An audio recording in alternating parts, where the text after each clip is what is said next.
गरीब किसान। एक गांव में एक गरीब किसान उसकी पत्नी और उसकी बेटी के साथ रहता था। वो बहुत गरीब थे, इसी बात से उसकी पत्नी और उसकी बेटी चिड़चिड़े से रहने लगे। एक दिन उसकी पत्नी उससे कहती है, देखो जी, घर में कुछ खाने को भी नहीं है, तो मैं ये कह रही थी कि तुम कुछ काम धंधा ही कर लो जिससे घर में चार पैसे आ सके। तुम ठीक कह रही हो, मैं बाहर जाके कुछ काम देख के आता हूँ। तभी के तभी वो किसान अपने घर से बाहर जाता है। फिर रास्ते में उसकी मुलाकात एक आदमी से होती है। क्या बात है भाई, तुम कुछ परेशान लग रहे हो और कहाँ जा रहे हो? अरे भाई, परेशानी की तो बात है। मेरे घर में कुछ खाने को भी नहीं है और कुछ काम धंधा भी नहीं है। अरे भाई, तुम एक काम करो, जसवंत सेठ के पास जाओ और उसे अपनी कहानी सुना देना। वो तुम्हें जरूर कुछ ना कुछ दे देगा। क्या सच में? तो मैं अभी उसके पास जाता हूँ। तो उस आदमी की बात सुनकर वो किसान उस सेठ के घर को चल देता है। वो सेठ और उसका बेटा अपने घर में होते हैं, तभी किसान वहां पे पहुंचता है। राम राम सेठ जी। राम राम राम राम। अरे भाई, तुम कौन हो? मैं तो तुम्हें नहीं जानता हूँ। सेठ जी, मुझे बबलू ने यहाँ भेजा है। मैं एक बहुत गरीब किसान हूँ। मेरे घर में खाने को भी कुछ नहीं है। तो तूने यहाँ पे कोई खैराती खाना समझ रखा है? निकल जाओ यहाँ से। पता नहीं कहाँ कहाँ से आ जाते हैं। रुको बेटा, ये यहाँ खुद नहीं आया है, इसकी मजबूरी यहाँ से लेके आई है। अरे पापा, मैं जानता हूँ ऐसे इंसानों को, ये पैसों के लिए कुछ भी कर सकते हैं। अच्छा भाई, तू ये बता, यहाँ क्यों आया है? क्या परेशानी है तुझे? मैं क्या सहायता कर सकता हूँ तेरी?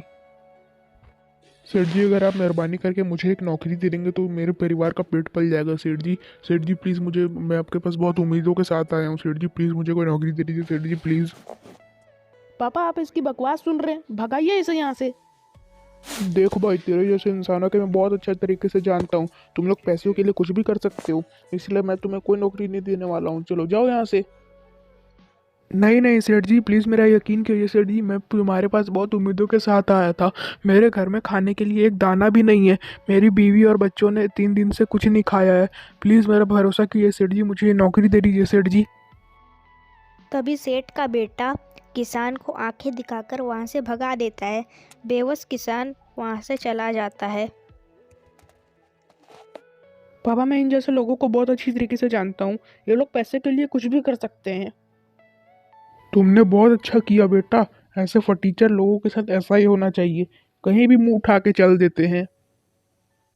मम्मी, पापा ने इतनी देर क्यों लगा दी? बेटा, तुम्हारे पापा काम ढूंढने गए हैं, वो काम ढूंढ कर ही वापस आएंगे। तुम चिंता मत करो, वो आते ही होंगे। तभी किसान वहां पे आ जाता है। मम्मी, वो देखो, पापा आ गए। क्या हुआ जी, बड़ी देर लगा ली आपने? कोई काम मिला या नहीं अभी? रीना, मुझे लगता है हमारी किस्मत में धक्के खाना ही लिखा है। मैं एक सेठ के पास गया था, उसने मुझे बेइज्जत करके भगा दिया। कोई बात नहीं जी, ग्रह में सब लात मारते हैं। आज हमारी किस्मत खराब है, तभी हमारा कोई साथ नहीं दे रहा है। ठीक है रीना, मैं बहुत थक गया हूँ, अपने कमरे में जाके आराम कर लेता हूँ। फिर किसान अपने कमरे में जाता है। फिर अगले दिन वो सेठ बारिश में भीगता हुआ आता है।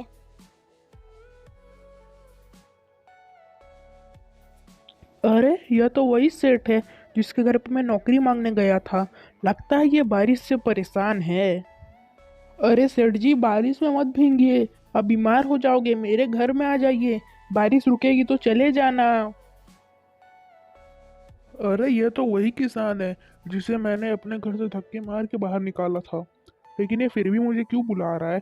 चलो इसके घर में थोड़ी देर काटते हैं।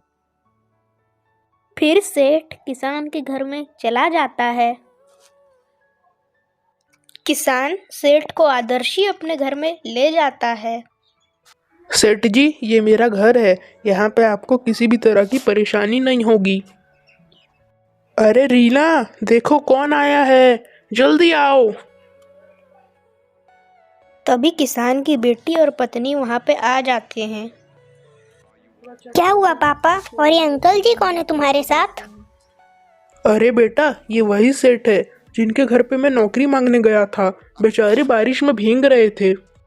नमस्ते अंकल जी। नमस्ते बेटा, नमस्ते। अच्छा ठीक है, आप लोग बैठिए, मैं आप लोगों के लिए चाय बना कर लाती हूँ। अरे नहीं भाभी जी, चाय रहने दीजिए। बारिश रुक चुकी है, मुझे बहुत ज़रूरी काम है और तुम कल से काम पे आ जाना। मैंने तुम्हें अपने काम पे रख लिया है। तुम एक बहुत अच्छे इंसान हो। अरे सेठ जी, चाय तो पी के जाइए। अरे नहीं भाई, चाय रहने दो, मुझे ज़रूरी काम है, मुझे वहाँ पे पहुँचना पड़ेगा। तुम कल से दुकान पर आ जाना। ठीक है सेठ जी, जैसी आपकी इच्छा, मैं काम पे ज़रूर आऊँगा। फिर सेठ वहाँ से चला जाता है। तभी किसान की बीवी उससे कहती है, सुना जी आपने, सेठ ने आपको काम पे रख लिया है। तुम सही कह रही हो रीना, सेठ जी उतने भी बुरे आदमी नहीं है जितने हम सोच रहे थे। उन्होंने नौकरी देकर बहुत अच्छा काम किया है।